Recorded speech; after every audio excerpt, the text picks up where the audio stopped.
Bonjour et merci d'être avec nous dans On ne vous demande pas d'y croire. Aujourd'hui, nous allons passer un moment avec une bioénergéticienne. Corinne Lebras, bonjour et merci d'avoir accepté mon invitation et d'avoir traversé la Méditerranée. Avec plaisir. Alors comme première question, je voudrais que vous me parliez de la phrase d'Einstein que vous avez mis en page d'accueil de votre site internet. Il est absolument possible qu'au-delà de ce que perçoivent nos sens, se cachent des mondes insoupçonnés. Ben oui, je suis complètement en accord avec ça. Voilà, parce que depuis très très jeune, ces mondes insoupçonnés, c'est mon quotidien. Donc ça me faisait plaisir qu'un homme comme Einstein avait pu écrire cette phrase. Voilà pourquoi on la retrouve sur le site. C'est très bien. Et alors, racontez-moi un petit peu votre histoire et un petit peu qu'est-ce qui vous a fait démarrer dans la bioénergétique. Une hypersensibilité en tant qu'enfant, enfin lorsque j'étais enfant, beaucoup de solitude, ce qui fait que je n'ai pas perdu ces perceptions, cette sensibilité. Et puis 10-12 ans, j'étais rebouteux déjà. Oh. Oui, donc je manipulais et particulièrement moi, mais aussi parfois sous forme de jeu, parce qu'à ce moment-là, je ne savais pas ce que je faisais, d'autres personnes. Et puis avec le temps, je suis devenue magnétiseur, parce que ça évolue toujours. Ouais. Ça, je voudrais vraiment insister là-dessus, parce que on commence à percevoir des choses en général, des vibrations, des taux vibratoires très bas, donc il ne faut pas s'inquiéter, c'est plutôt bon signe, même si c'est pas très agréable au début. Puis petit à petit, ça évolue, et nos sens vont s'aiguiser et on va devenir de plus en plus sensible, de plus en plus réceptif. Et puis on va continuer comme ça. Donc je suis devenue magnétiseur, puis après je suis devenue bioénergéticienne, parce que c'était pour moi le terme qui correspondait. Qui englobe tout ça. Voilà, qui englobe tout ça. Et comment je me suis rendu compte de ça? Vers 20 ans ou une vingtaine d'années, j'ai commencé vraiment, je mettais tout en panne. C'était une catastrophe, mais vraiment. Le gag, quoi, c'était un gag ma vie à cette époque-là. Je me mettais en colère, la télévision prenait la foudre. J'allais au supermarché, les portes se fermaient, les radios changeaient de station. C'était vraiment insupportable. Les ordinateurs tombaient en panne. Plus de télévision à la maison pendant des années parce que ça coûte cher. Enfin, à l'époque, ça coûtait cher une télévision. Donc, pas de téléviseur à la maison. Les enfants allaient voir la télévision chez les copains. Vous n'auriez pas pu travailler dans une société informatique, quoi. Ah non, ça c'est clair. Ouais. Ou alors, elle aurait eu aussi pour vendre. Ah oui. Voilà. Donc, en fait, je me suis rendu compte qu'en travaillant sur le vivant, tout ça se calmait, s'apaisait. D'accord. Et pour moi, c'était important parce que tout cela était accompagné forcément de beaucoup d'énergie, donc un tempérament assez volcanique. Et le soin m'apportait vraiment une détente. Alors, non seulement ça faisait du bien à l'autre, ça réglait son problème, mais en plus, moi, ça me détendait. Ah, donc, au début, j'ai vraiment commencé pour ça, quoi. Et ça vous fatiguait pas? Eh ben non. Au contraire, ça vous revitalisait. Ah oui, ça m'apaisait vraiment. Donc j'ai commencé comme ça, puis après le bouche à oreille a très vite pris et voilà. Et quand vous étiez petite, vous effectuiez des soins sur des petits ou sur des adultes? Sur des animaux surtout, sur moi, sur des plantes aussi.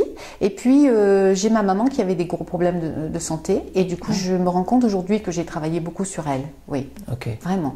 Après pour d'autres petites choses, les cousins, les cousines, sous forme de jeu, toujours sous forme de jeu. C'est ça qui est intéressant. Et je m'en suis rendu compte parce que j'ai une maman qui a pris en vidéo son fils qui avait 18 mois et qui travaillait sur sa petite sœur avec une position des mains exactement comme je le faisais. D'accord, et naturellement? Naturellement. La petite fille, sa petite sœur était malade, et il l'a couchée là en l'occurrence c'était sur le canapé, et il lui avait enlevé toutes les choses, il avait relevé son pull et il mettait ses deux mains au-dessus du ventre de la petite sœur et bizarrement la petite sœur s'apaisait et s'endormait à la grande joie de sa maman. Donc elle avait fait une vidéo pour me la montrer et quand je l'ai vue, ça m'a vraiment ramené à ma propre histoire. Alors comment vous l'expliquez ça? Est-ce que c'est vous êtes donc canal ou c'est quoi? C'est des guides, des défunts qui vous aident? Comment ça se passe? Alors oui, c'est de la canalisation, mais la canalisation, on est tous canal, hein, ça c'est obligé. Du moment qu'on est vivant, hein, ce qu'il nous faut pour bouger, c'est de l'énergie. Donc, de toute façon, on capte de l'énergie. Alors, on va capter plus ou moins de l'énergie.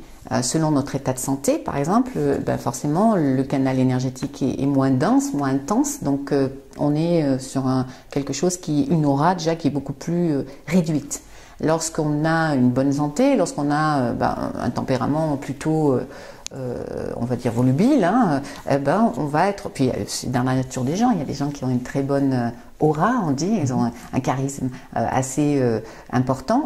Voilà, on va avoir pareil des personnes qui ont une capacité de canalisation spontanée et importante. Et le problème, c'est qu'est-ce qu'on en fait de cette énergie. Donc, beaucoup vont peut-être aller vers l'art, la musique, ce genre de choses. Hein.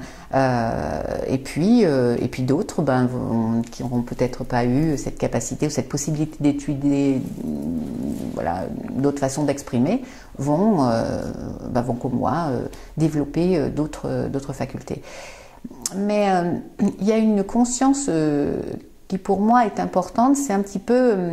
Cette solitude que j'ai pu avoir lorsque j'étais enfant-ado m'a permis de bien connaître ma musique intérieure. Et ça, c'est important. Chaque organe, quand il fonctionne, émet une vibration. Cette vibration, c'est un son, inévitablement. Donc, ce son crée pour moi une partition musicale. Et ça, c'est notre musique intérieure, c'est notre musique à nous. Et dès qu'il y a quelque chose qui vient perturber à l'extérieur, perturber cette résonance, cette musique, spontanément, voilà, hop, là il y a un truc qui ne va pas. Et c'est comme ça que petit à petit, j'ai développé ces perceptions. Hein. Alors comment vous détectez tous ces blocages?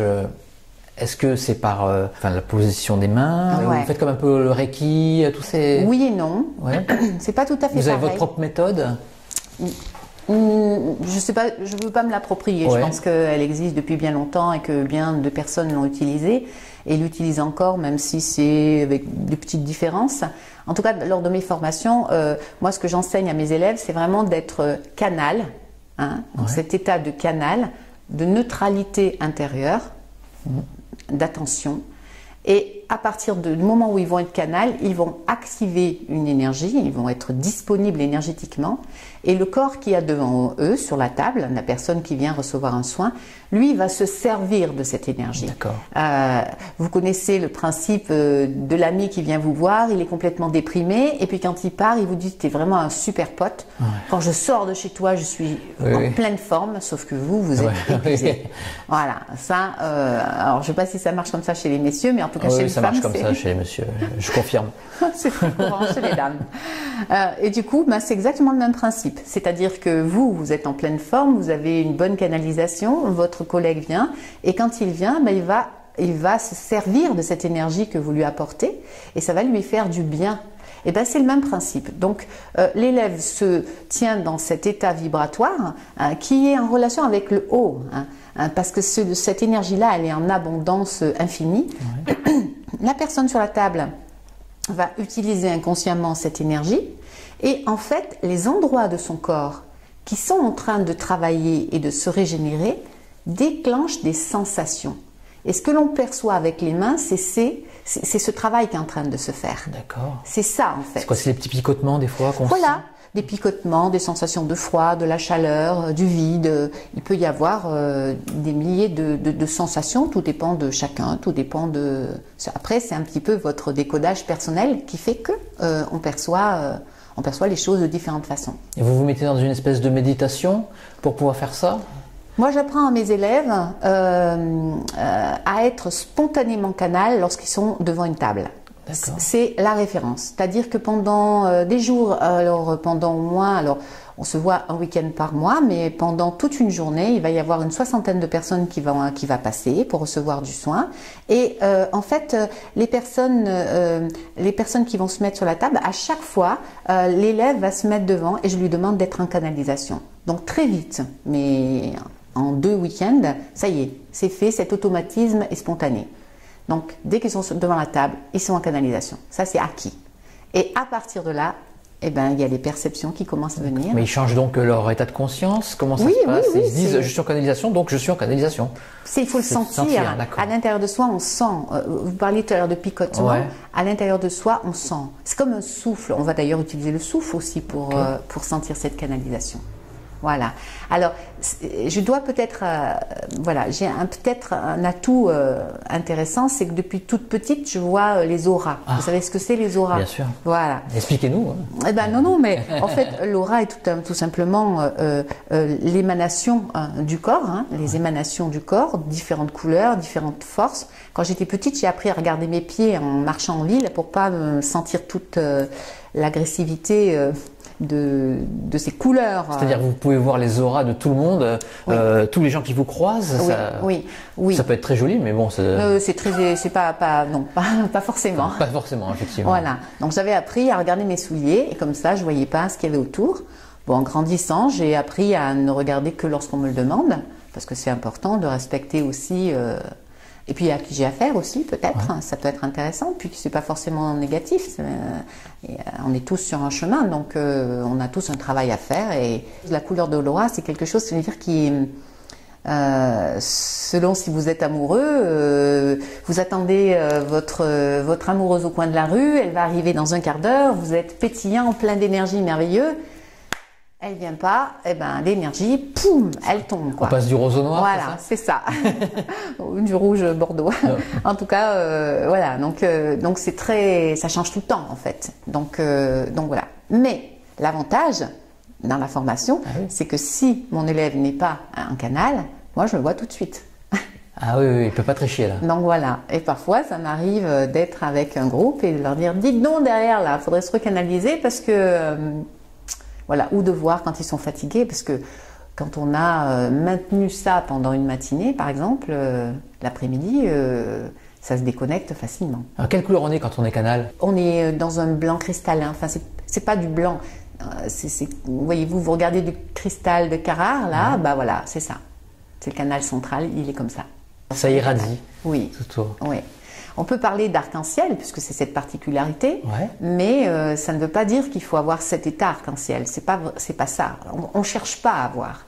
On cherche pas à voir. On n'a pas d'intention d'être arc-en-ciel ou je ne sais pas quoi. On ressent à l'intérieur de soi, et quand on sent avec le souffle que tout circule librement, qu'il n'y a plus rien qui vient perturber les pensées, on est complètement disponible. Là, on est canal. Et les soins à distance, est-ce que vous les faites? Oui, il n'y a rien de plus simple, le soin à distance. C'est encore plus facile, j'ai envie de dire, que lorsqu'on a... Bon. Alors pour moi, parce qu'en fait, si la personne est à distance, eh ben, c'est formidable, parce que en fait, je ne reçois pas, je ne suis pas influencée, je ne perçois pas sa musique intérieure qui peut être bouleversante ou gênante. À distance, c'est encore plus facile. Ça peut être fait à quelqu'un que vous ne connaissez absolument pas, que vous ne connaissez... Comment ça se passe? On vous appelle? Est-ce que vous pouvez me faire un soin à distance? Oui, bien sûr, bien sûr. Il suffit que les gens prennent un rendez-vous à distance. Enfin, ils me disent, bon ben voilà, je veux un rendez-vous entre telle heure et telle heure. Oui, c'est surtout pour que je sois disponible, voilà. Mais une fois que ça est fait... Enfin, moi, je travaille avec toute ma petite famille, mes enfants et tout ça, et même parfois, je me connecte juste à eux pour savoir si tout va bien, même si je peux pas tricher avec vous. 15 jours, j'ai pas eu de nouvelles. Comment ça se passe chez eux? Oula, c'est un peu houleux. Bon, alors j'appelle et puis on discute, on apaise tout et hop, c'est reparti. Si tout va bien, c'est bon, ça peut attendre. Mais oui, je crois que c'est en fait, c'est un petit peu comme votre téléphone portable. Vous n'avez pas besoin d'avoir le nom de la personne, toute sa vie et tout. Quand vous appelez, vous avez juste un numéro. Voilà, donc moi j'ai juste un prénom ou un nom et ça suffit. À partir de là, on est branché sur la longueur d'onde de cette personne-là. Et vous arrivez à savoir quel est le problème de la personne? Oui, bien sûr. Oui. Elle vous le dit pas avant? Non. Très souvent les gens me disent rien. Hein. C'est mieux comme ça. S'ils disent tout, il n'y a plus trop d'intérêt. Enfin, il y a plus d'intérêt. Ça enlève le côté magique, mais voilà. Non, ça enlève le côté découverte. Moi, je dis souvent à mes élèves, prenez le temps de parler avec les gens, mais après le soin. Et est-ce que vous arrivez à détecter un problème qui, par exemple, quelqu'un qui a mal à la tête tout le temps, qui dit « Oh, j'ai mal à la tête, je ne comprends pas pourquoi j'ai mal à la tête », mais en fait, ça vient de... Ça vient peut-être un problème qu'il avait eu il y a 2 ans ou 3 ans, un problème amoureux, je ne sais pas, enfin quelque chose comme ça. Est-ce que vous arrivez à le détecter, vous? Alors, le corps, c'est qu'un témoin, d'accord? Tous nos organes ne sont que le témoin de ce qui se passe à l'intérieur de nous, de nos émotions. Hein. Qu'est-ce qui fait que cette énergie, elle va aller plus vers le foie ou vers la rate ou pas justement vers le foie?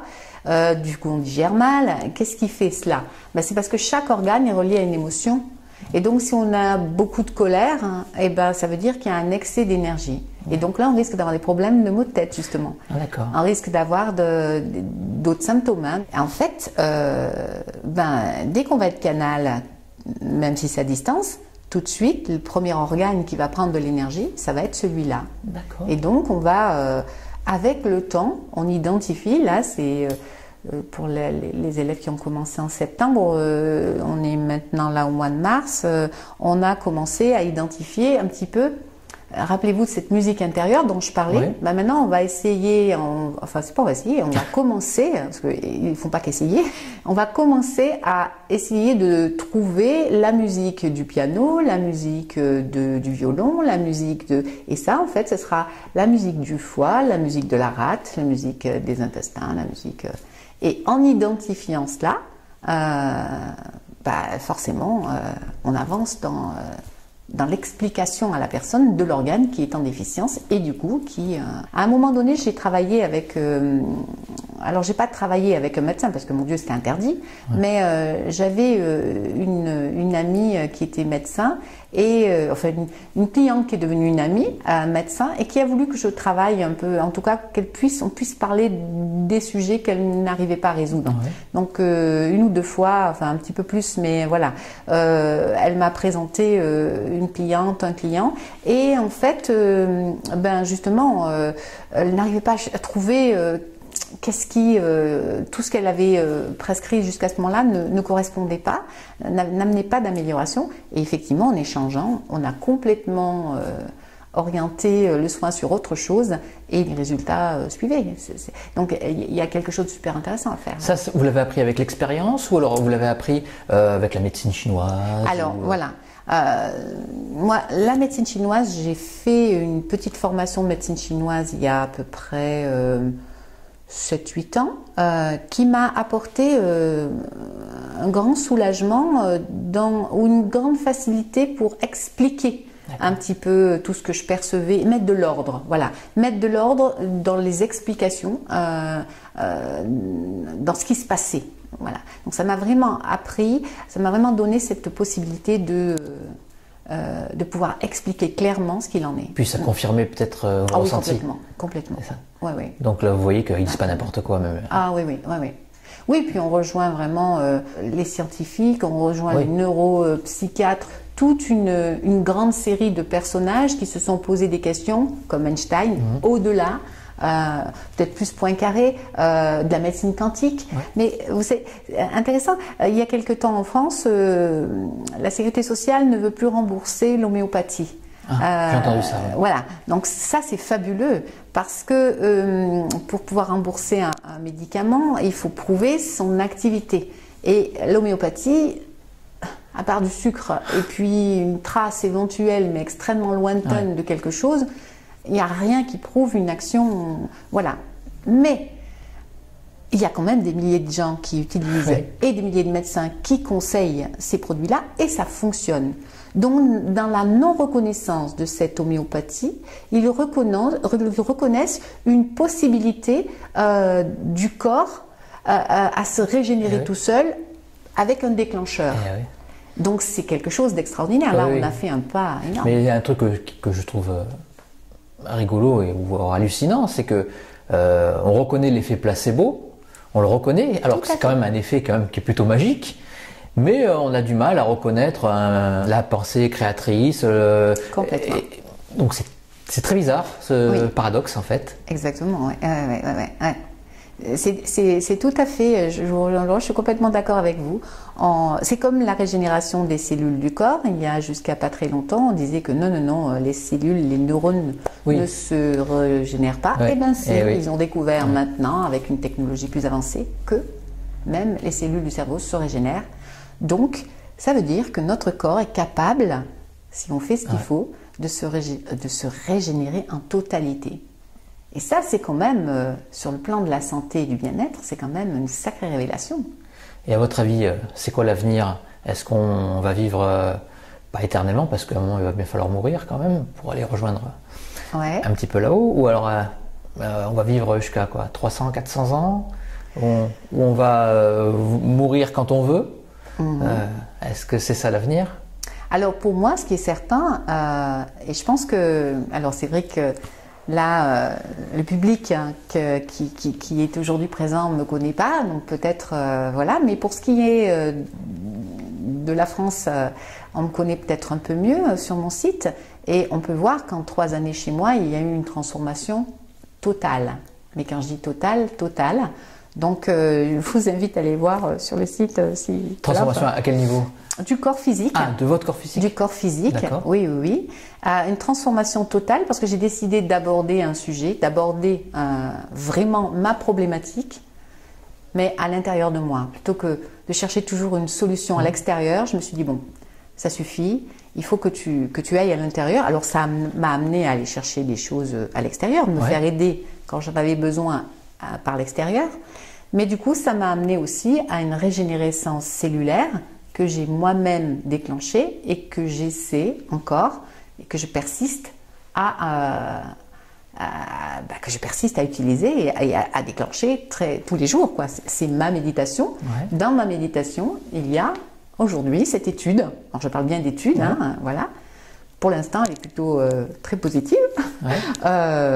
Donc oui, ça me laisse penser qu'on va pouvoir vivre beaucoup plus longtemps, en meilleure forme, ça c'est sûr, avec une bonne santé, vraiment dans de très bonnes conditions. Je pense très sérieusement. Alors peut-être que nous sommes les pionniers de ça, peut-être, mais en tout cas, il est certain que nous allons vers ça, ça c'est sûr. Donc vous arrivez à appliquer des soins sur vous-même? Oui, ça aussi, c'est un mystère qui me paraît surprenant, parce que je trouve qu'en tant que rebouteux, magnétiseur ou thérapeute quel qu'il soit, le premier qui doit bénéficier de ce que l'on pratique, c'est quand même sa personne. Et moi, ça a toujours été le cas. La première que je soigne, c'est moi d'abord. Ça marche en tout cas. Ça marche, oui, ça marche très bien, oui. Oh oui, j'ai eu 2 ou 3 fois dans ma vie l'occasion d'aller rejoindre le milieu médical et où on m'annonçait des catastrophes incroyables et là de me dire non mais ça va pas bien quoi. Donc à me traiter moi-même 2 ou 3 jours d'affilée et retourner faire des examens et en fait c'était une erreur. Ou c'était pas une erreur? Voilà, en tout cas il y a des premiers examens, il y a des premiers examens qui montrent un fait et puis l'examen d'après qui montre, donc je parle de scanner, je parle de choses concrètes, mais qui montre bien qu'il y a dû se passer quelque chose entre-temps parce que ça ne correspond plus, quoi. D'accord. Vous êtes clairaudiente? Moi, tous ces termes-là, c'est un peu... Non, mais enfin, vous ressentez, surtout clairsentante. Oui. Non, je vois, vous voyez? Je vois, oui. Oui. Quand je fais des soins, par exemple, pourquoi je suis ici, chez vous, en ce moment, c'est parce que les lieux ont des mémoires. D'accord? On a parlé du corps qui a des mémoires. Si par exemple je suis très en colère, si mon foie est malade, c'est parce que j'ai une colère intérieure. Cette colère intérieure, elle s'est bien déclenchée à un moment donné. Donc le corps, la cellule, a cette mémoire. D'accord? Vous imaginez bien qu'un lieu où il y a eu une bataille, une tuerie, une boucherie, le lieu forcément dégage une énergie. On est d'accord? Oui. Donc, mon travail aujourd'hui, ce que j'entends que je dois faire, c'est aller sur des lieux pour nettoyer ces mémoires-là, un peu comme je le fais sur le corps. Voilà. Donc, depuis quelques années, je voyage par le monde, un peu partout. On est allé au Pérou, on est allé aux États-Unis, on est allé en Belgique, un peu partout. Là, je pars à La Réunion dans quelques semaines. Voilà, je repars dans la forêt amazonienne en fin d'année. Entre-temps, on va aller à Tahiti, pas pour des vacances, pour du travail.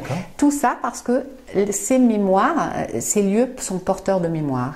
Et donc, ces mémoires ont une influence sur les gens. Elles sont elles ont une résonance sur les gens. On revient à l'idée de la musique. Forcément, s'il y a une musique qui donne, qui est grinçante, qui est désagréable, ben, toutes les personnes qui vont entendre inconsciemment cette musique risquent d'être un petit peu énervées en fin de journée. Voilà. Donc aujourd'hui, mon travail à moi, va être plus de travailler sur les lieux pour que les gens retrouvent un certain apaisement, un certain mieux-être. Voilà. Et bon, ici, on est en Corse. Qu'est-ce que vous avez ressenti alors sur certains lieux? Je ne sais pas quel lieu vous avez visité, mais est-ce que vous avez ressenti des trucs très forts? Oui, bien sûr. Je garderai un souvenir absolument merveilleux de Bonifacio, comme un rempart, ces immenses falaises avec un rempart et une âme féminine qui protège, qui protège la cité, mais pas que, qui protège le pays, de par ses... Et d'un coup, comme ça, cette énergie de protection, qui dit protection dit peur, qui dit peur peur d'envahissement, peur de... Donc, méfiance par rapport à l'autre, voilà. Donc ça, c'est ancré. On vit dans cette influence, donc on ne sait même pas pourquoi on peut être méfiant de l'autre. Donc, d'un coup, en se concentrant sur cette énergie, eh ben, c'est devenu autre chose, c'est devenu une figure de proue, qui devient un visage offert. J'ai totalement confiance. Je suis le début du bateau, je suis le premier élément du bateau et je file dans la mer. Et c'était une énergie absolument extraordinaire. Qu'est-ce qu'elle va changer dans on va dire pour les Corses, une envie d'être soi et d'affirmer. Alors c'est fou de dire ça, mais je pense que peut-être il y avait ça auparavant parce qu'il y avait cette sensation d'envahissement potentiel enfin, il a déjà Corse, mais donc ça s'est inscrit dans les et là alors que c'est plutôt mais nous on n'a pas à craindre quoi que ce soit puisqu'on est juste c'est être, donc on n'a rien à voilà, juste le fait d'être, et c'est dans notre nature d'être ce que nous sommes. Donc, waouh, tout se défait, se déroule, tout tombe, et en fait, on a juste à être. Et cette peur-là, ces appréhensions qu'il peut y avoir, elles vont disparaître naturellement. Bon, c'est des bonnes choses. Oui, c'est des bonnes choses, c'est toujours des bonnes choses. Ouais. C'est toujours des bonnes choses, et puis c'est toujours très inattendu. On ne sait jamais ce qui va se passer sur un lieu. Vous avez eu des lieux où, bon, pas qu'en Corse, mais... où c'était vraiment insupportable pour vous? Oui, oui. Ah oui, je suis allée à Paris et les 2 premières fois que je suis allée à Paris, pour moi, ça a été très, très, très difficile. Oui. On a vécu des choses, des mémoires, de massacres. Vous les voyez? Oui, oui. C'est ça qui est dur. C'est ça qui est dur en fait. C'est à Cusco par exemple au Pérou, on ouvrait le ventre des femmes enceintes. Enfin, on exposait. C'est les femmes qui avaient. Vous le saviez avant? Non, j'ai découvert sur place. En venant sur le site et en voyant petit à petit dans les rues des choses qui, et insistant à un moment donné, c'est comme un état second et puis il y a tout l'espace-temps n'existe pas. Et donc toute cette musique qui est imprimée dans les murs devient image, et puis ces images, elles révèlent ce qui s'est passé sur le lieu. Alors ça pourrait être très intéressant. Il y a une dame qui me disait, parce qu'une fois je détaillais tout le costume de la personne qui avait en face de moi, et elle me dit ce serait très intéressant pour les associations historiques qui essaient de retracer. Moi j'adorerais vous poser plein de questions, vous emmener sur plein de lieux. Même vous avez été à Bethléem par hasard? Non. Et peut-être, j'aimerais bien pouvoir aller. Oui, bien sûr. Chaque chose en son temps. Pour l'instant, c'est pas ce que j'entends vraiment pour moi, mais moi, c'est là où j'entends et j'entends. Il faut que tu ailles là. Ah, d'accord. Et du coup, je me dis on verra ça. Et puis, le hasard fait bien les choses. Donc quelques jours après, en général, il y a une personne qui me contacte et elle est sur le lieu. En fait, on vous contacte pour prodiguer des soins et puis ça tombe bien avec votre désir de voyage. Ça s'organise. Alors c'est pas vraiment du désir, parce que j'ai plus 20 ans et que voilà. Mais j'ai beaucoup de plaisir à voyager quand même. Mais c'est pas du voyage touristique. Oui, je comprends. Demandé à nos amis qui m'ont accompagnée, c'est pas du voyage touristique. C'est quand même très intense. Parfois il y a une continuité dans plusieurs sites. Donc voilà. Je suis aussi allée en Italie beaucoup. Et d'ailleurs, il faut que j'y retourne encore. Là, c'était très impressionnant. Ah oui, au Colisée? Ouais, le Colisée, oui. Il y a eu un texte sur mon site sur le Colisée qui était absolument extraordinaire. Qu'est-ce que vous y avez vu au Colisée? C'était magique, le Colisée. Tous les spectacles qu'il pouvait y avoir. Ouais. Et à un moment donné, j'ai éclaté de rire parce que j'ai vu une baleine dans le Colisée. Et là, je me suis dit, alors Corinne, là, c'est bon. Tu es complètement dans l'imagination, voilà. Et en fait, pas du tout. On a vu, après, vous savez que les audioguides, on est arrivé à un moment donné et ils expliquaient qu'ils mettaient de l'eau. En fait, le Colisée était empli d'eau et qu'ils avaient, dans l'audioguide, tous ceux qui sont allés là-bas au Colisée, ils l'ont entendu, ils avaient, à une époque, à un moment donné, amené des baleines pour impressionner, c'était du spectacle. Hein, c'était une grosse production là. Ah oui, là c'est une grosse production, je pense. Je ne sais même pas comment ils ont fait pour l'emmener d'ailleurs. Donc il y a eu des choses comme ça, oui, des fois, c'est vrai qu'on pourrait penser que c'est magique. Moi je pense que c'est magique. Quand c'est beau, quand c'est moins beau. Oui. Vous n'avez pas été à la maison de Napoléon? Si. Ah. Qu'avez-vous vu? Bon, alors je ne veux pas créer de... Allez-y, voilà, on est entre amis. Voilà, Napoléon n'est peut-être pas forcément le personnage extraordinaire, voilà, que l'on a pu, ou que les livres, en tout cas, nous ont laissé entendre. Alors, ce qui est intéressant de savoir quand même, c'est que parfois, lorsqu'une personne meurt, et elle ne va pas, enfin parfois, souvent, elle ne va pas partir vers le ciel immédiatement, comme on pourrait l'imaginer. Et donc, elle considère qu'elle n'a pas terminé sur Terre son travail, ou ce pourquoi elle était venue, ou peut-être que l'endroit vers lequel on l'invite à aller ne lui convient pas, donc elle reste encore un peu, on va dire, à déambuler dans nos... tout en sachant qu'elle est morte? Dans notre espace, oui. Ouais. Alors des fois ils le savent, des fois ils ne le savent pas. Ouais, parce que j'avais entendu parler que les gens ne savaient pas qu'ils étaient morts. Oui. Qui tournaient en boucle. Oui, tout à fait, oui, c'est vrai ça. Et ça fait un peu pour eux comme un jour sans fin. Vous avez vu ce film? Voilà, c'est exactement ça. Donc là, l'espace-temps n'existe pas. Il suffit que... pour que ça se termine, il faut que quelqu'un rencontre ces personnes et les aide à aller à résoudre le problème qui fait qu'ils sont bloqués là, ou comprendre peut-être qu'ils sont morts. C'est un problème de quelque chose qu'ils n'ont pas résolu, c'est ça? Parfois, une personne, alors je vais être très cartésienne, mais parfois une personne qui a accumulé toute sa vie des biens et qui ne veut pas que, par exemple, les héritiers en fassent n'importe quoi, ou peut-être un couple qui s'est beaucoup aimé et puis qui attend que l'autre parte aussi pour partir ensemble. Ça peut être aussi souvent des parents qui ont du mal à laisser partir leurs enfants, ou dont l'enfant sent que la tristesse est trop importante, donc il va attendre un peu avant de...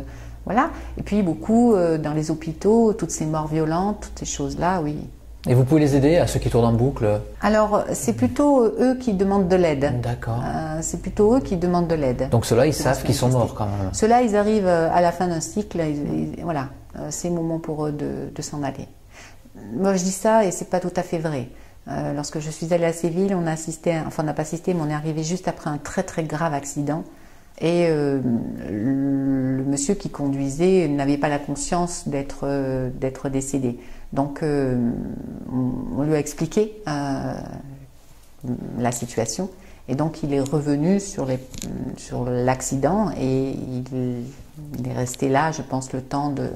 En tout cas, il a pris conscience. Donc, quelque part, il faut les aider à prendre conscience de la situation. Pour ceux qui n'ont pas compris, il faut les aider à prendre conscience de la situation. Pour ceux qui veulent partir et qui se manifestent, il faut les aider à... Et il y en a beaucoup autour de nous? Là, non. Non, pas là. Mais dans la cage d'escalier, oui, il y en a 2. Ah bon? Oui. Il y a un vieux monsieur. Ouais. Et puis, il y a un homme plus jeune, mais qui devait avoir des problèmes graves de santé. Il lui demandait à partir, lui ou... Bon, on peut leur poser la question, oui.